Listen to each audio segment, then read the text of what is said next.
My name is Ruben Becerra, and I have served as your county judge for the past 7 years. I have a proven track record and results, not rhetoric. I authored and led the passage of a countywide resolution affirming due process and constitutional protections, standing firm against ICE overreach and recognizing that when rights are stripped from one group, they're easily stripped from another.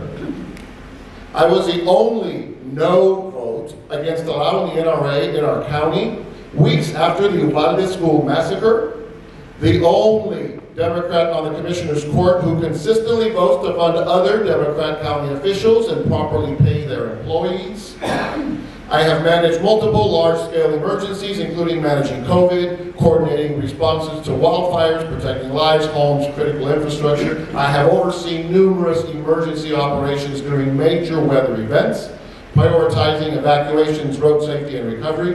I was the only court member that stood against the flock surveillance cameras from the day we were made aware it was being used to surveil our vulnerable communities, including women seeking health care. Being a leader who pushes for change isn't easy. When you challenge the status quo, retaliation doesn't come on my record, it comes through personal attacks and manufactured lies. I don't care. I will keep doing what's right no matter what they throw my way. We need proactive leadership, not reactive politicians who only move when they are pressured into doing the right thing. I believe in our democratic values. I am battle-tested, crisis-proven, and guided by principle, not panic. I don't lead from the sidelines, I lead from the front. Thank you, sir. Joel Martin? Yes. 2 minutes. Okay, sounds good. I don't know how I'm going to follow that, but it's incredible. I appreciate it. My name is Joel Martin. I'm running for Hays County Judge. A lot of you know me just from maybe seeing me on the streets. I do work for Hays County. I'm a reserve deputy with Precinct 2. In fact, that's one of our guys back there that I get to work with closely, so appreciate you being here. Biggest thing for me is I come with a lot of experience from large-scale companies, small companies. I own a business. I own several businesses, and what I do is I scale them, and then we continue to grow and get to the point of selling. A lot of what I have to do, though, is I have to get to a point where basically the budgets, everything come together, and if they're not together, then it becomes a big problem. So one of the main focuses I have in our businesses is making sure that financial responsibility is there. A lot of my other experience is going to be as a first responder. We have small businesses, of course, and then I also help out a lot of folks start businesses and kind of watch them and guide them through what they're going to do going forward. So I appreciate it. Good evening, everyone. My name is Dr. Michelle Gutierrez-Cohen, and I am the current county commissioner running for county judge now. I am a native Texan, born in Austin and raised in Hays County. I am married with 3 children. We have spent the last 40 years in Hays County.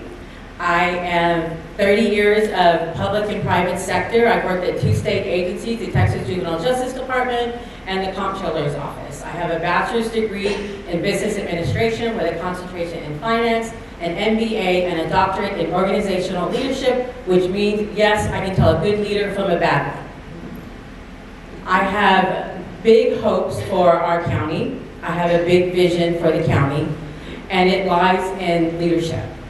As the head of the leadership of this county, my vision for the county is rooted in empathy, compromise, and proactive planning. That is what I plan to do as county judge. I am a community advocate. I started a group called Hays Latinos United during the COVID pandemic because I believe that our county was not doing enough to address the marginalized community and the health disparity. So I got out there, got to work with other local leaders, and we provided for our constituency, or our neighbors that needed that help. But that was the catalyst for me to run for county commissioner, because I thought if I could do this at a ground level, what can I do as a county commissioner? And I got elected winning 61% of that vote. And I have a proven record in my 3 years of many things that I've done as county commissioner. And the recent thing is being able to work with the city of Kyle to have an animal shelter in East Kyle, which is definitely lacking resources all across the east side. Now, our objective is to beat the Republicans in November. And I am the Republicans' worst nightmare. I am a Latina, I am educated, and I am from this county, and I have a proven record. Thank you so much. Hold on to the mic. So we're going to now start the questions. Commissioner, the Texas legislature continues to whittle away at county and municipal powers. What specific tools will you use to ensure smart growth and to protect our water? Well, for me, it begins with relationships. We need somebody who is able to foster relationships with our local officials, with our state legislators, and our congressional at the federal level. Like, we all need to work together to come up with a plan and move on that plan.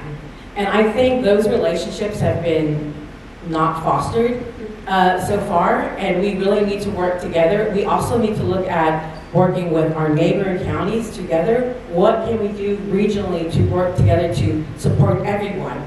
We are sitting in the middle of this mega region. San Antonio and Austin are going to come together and create the next DFW. And all of us, Hayes, everyone around us, all our counties are in the same position.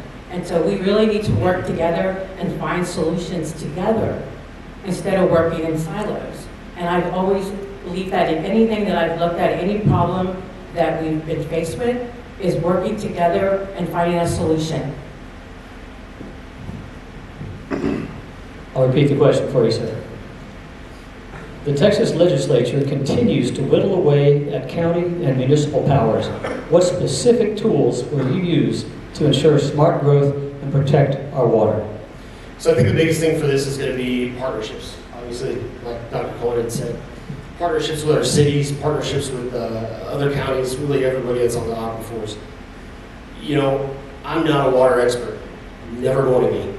I have people that we know that we bring into the county to make sure that they know, and they bring us all the current facts that we need to be able to make educated decisions. I'm not going to sit here and say that I know those educated decisions. That's why we have people who do those things. As far as the water goes, you know, it is a necessity, obviously. It mandates that county sheriffs who operate or contract with a jail facility enter into formal agreements with U.S. Immigration and Customs Enforcement, ICE. What is the status of the Hays County agreement, and what safeguards for Hays County residents will you ensure our sheriff includes in this agreement and policies? This is a tough one. She said, Jesus, it's a joke. I've been a police officer for 17 years.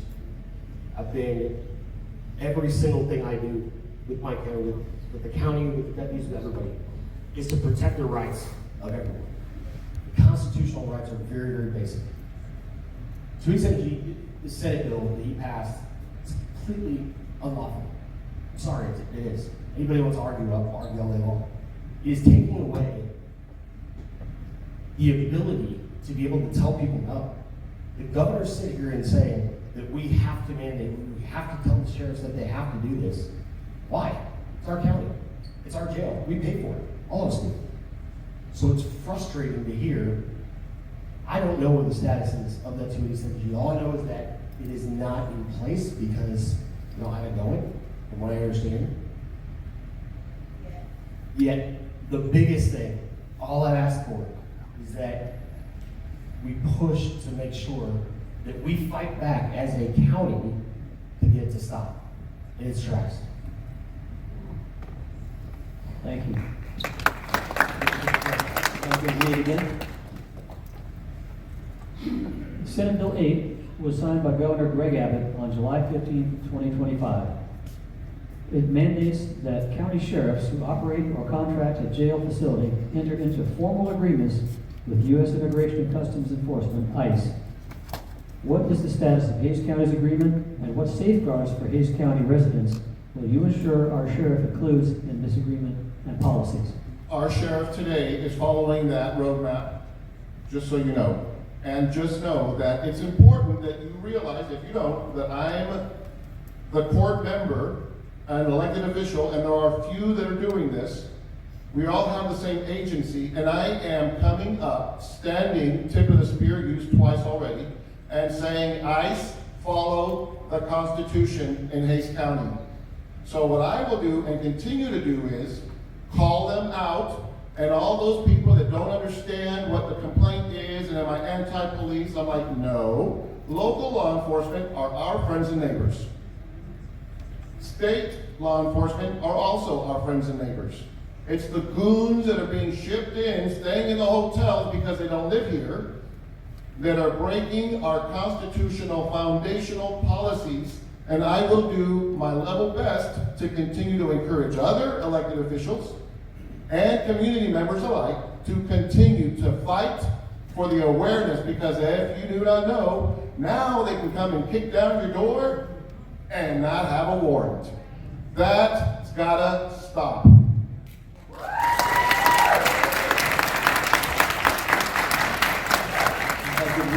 Read the question. Yes, sir.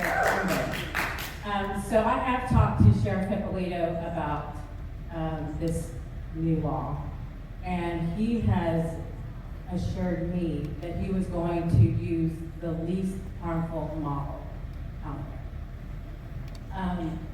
That gives me, okay, great, he's trying not to, use the worst possible option. But I still think even with the lowest model being used, the most harmful model being used, that we still have to push back, because we do need to take a stand. And if that means that we're gonna end up in court over it, then I think that's what we have to do. Because none of it is okay. What our community is going through right now is not okay. What our kids are going through right now, I have a 14-year-old daughter at Lehman High School that is predominantly Hispanic, and I can tell you those kids are talking about it. They are afraid to come to school. They're afraid to, their parents to come pick them up in the pickup line and drop them off. It is a real issue in our community that we are dealing with, right? So we need to fight back. We need to, appeal to the federal government to stop this. In our state legislators, we need to ask them to stop this. And it's hard at the county level. It is, and I really try and work these circles to try to get the other side to see how harmful this is for everyone. And I just think that as a county government, we just need to try and fight back and pick the less harmful options. Thank you. Mr. Barton, according to public records, you have only voted one time since 2012, and that was in 2020, in the general election. Why have you not taken part in our elections? Absolutely. So I was raised, a lot of people here. So the first question I had when people asked who I was, I didn't do a very good job. The second question I went through, did better at third, wasn't that great. I'm gonna really try to knock this out the park. Okay? So the biggest thing, I have never been taught what politics are. I've never been taught about parties. I never knew about it. 2012 is the first time I did vote in 2016. 2016 was for Trump, and I did vote for Trump. It was the promise. It was the show that was put on, the smoke show, where everything's going to be great. Within 3 months, my decision was so deeply regretted because I completely saw that every single principle, moral value that I have was gone against. Spain's destroyed our country. We have to get it back. The only way we can do it is by fighting harder. So that is the reason why I just didn't have the education of what politics were and sides and etc.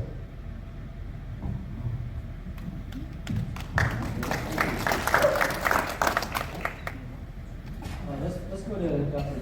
Cohen. You've been at the center of a procurement issue where one of your family members was employed by a firm that was qualified to be awarded county contracts. That same firm donated at least $5,000 to your campaign. What safeguards should have been in place, or will you now ensure are put in place to avoid any such appearances of conflict of interest? Thank you, Jeff, for that question.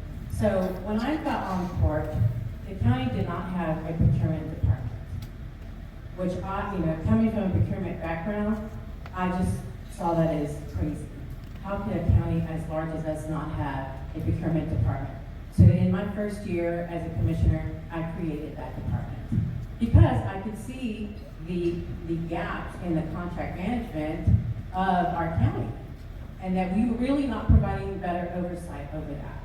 Now, this issue that came up with this procurement, my purchasing director asked me, Commissioner, can you do the scoring? I'm like, sure, I can score because I'm a road commissioner, that is my job. My stepfather works at a firm that is not even in that same division that this work is being done. This firm has been working with the county long before I came on as commissioner, and long before my dad has been on that firm as well.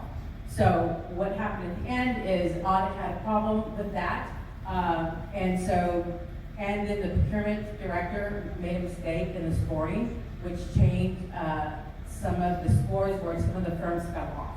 And that's when the real problem began, is that we had to do the procurement piece over again, but I always recused myself from every contract related to that firm since I've been on court. I did ask our legal department about that decision, and they said, you didn't have to, Commissioner, but maybe you should for optics. So I did. So I've always recused myself from every one of those contracts. Thank you. Judge Becerra, your opponent has made a number of attacks against you, including claims of being evasive about tax liens. How do you respond to these accusations? Well, that's great. Like many people that were up here earlier, I have spent a lifetime, married 33 years, grateful soul. We have 2 sons. One is here at the front, 30 years old, 2 sons 30 years old. And we have raised our family through small business. And we're so grateful that we have small businesses that have been in motion for many years. My wife told me on the way, as the end of year tax time comes, she's saying, every month we're paying over $30,000 a month in taxes. If I owe taxes, I pay them. That's the best summary I can give you. And for someone that's been in procurement for so many years, and then creates a procurement department, and then forgets to recuse herself, that's weird. Thank you. Do we have a question from the audience?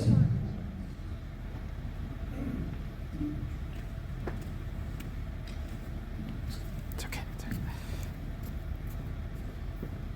This is for both of you. In 2024, my apologies. In 2024, we saw an estimated 5,000 Democrats cross over to vote for a Republican sheriff using that seat. Why are you the best candidate to carry our party's values and prevent a similar outcome from happening in the future?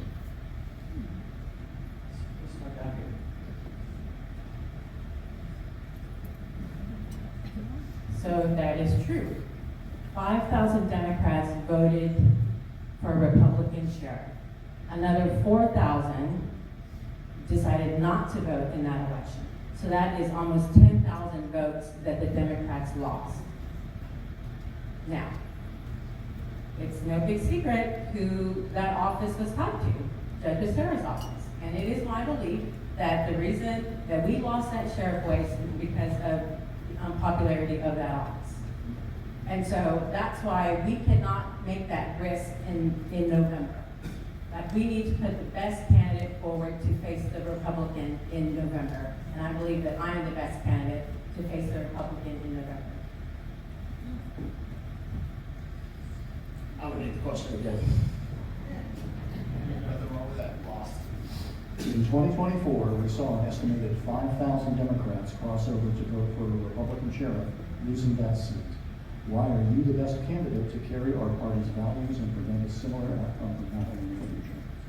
I'm living, breathing proof of everything when it comes to the law enforcement side of things. For 17 years I did this. I get to advocate, I get to tell folks, I get to counsel them and show them how we pick a sheriff, how we pick somebody that is going to represent our county. The other thing is, we need good candidates. We need people who actually fill out the paperwork. This is my first campaign. This is my first forum. I know it's going rough, but it doesn't matter because I'm here. I filled out the paperwork, right? I'm going to sit here and do everything I can to get the next one. I will get the next one. I'll nail it, don't worry. Going back to it, look, I mean, you have to fight for it, and you have to get people's beliefs out there. I've had so many conversations with a lot of Republicans who are diehard Republicans. I'm going to vote for you because you are the real deal. You are the one that actually tells it like it is, transparent, accountable. I try every single time to do it right the first time. If I don't do it, circle around and do it again. That's the best way to be able to lead. That's the way to be able to do things. That's what we have to do is bring in a candidate that we can show, lead all the way. So the question, my answer. I happen to know that some of the people that run with the commissioner actually publicly campaigned for and voted happily, joyfully for the Republican ticket. So the thing I say is, I have won 4 countywide races. This is my 5th countywide race. I am no chicken. I am no coward. I will not bow. I will not yield. I support the platform, period. I have a track record. I am the luckiest guy alive because now I am an incumbent. I can simply say, look at what I've done. You trusted me with your vote 4 times. And I delivered. I have the receipts. I run the court of record. I have everything I say, thanks to Dr. Cardenas. I have everything I write, everything I say, every contract I sign, completely documented in this court of record, which is our local government. I am 100% proud to have been your Democrat time and time again. And those that are most involved, the foot soldier, the boots on the ground, some of you are here right now. They're on my side. There's a reason for that. Thank you for being here, and thank you for being good Democrats. Oh, last touch. On my first date, I took Monica, my wife, to meet Al Gore. I think that's cool.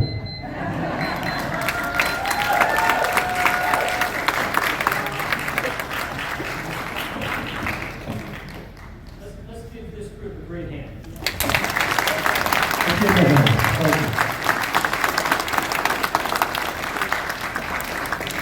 Well, people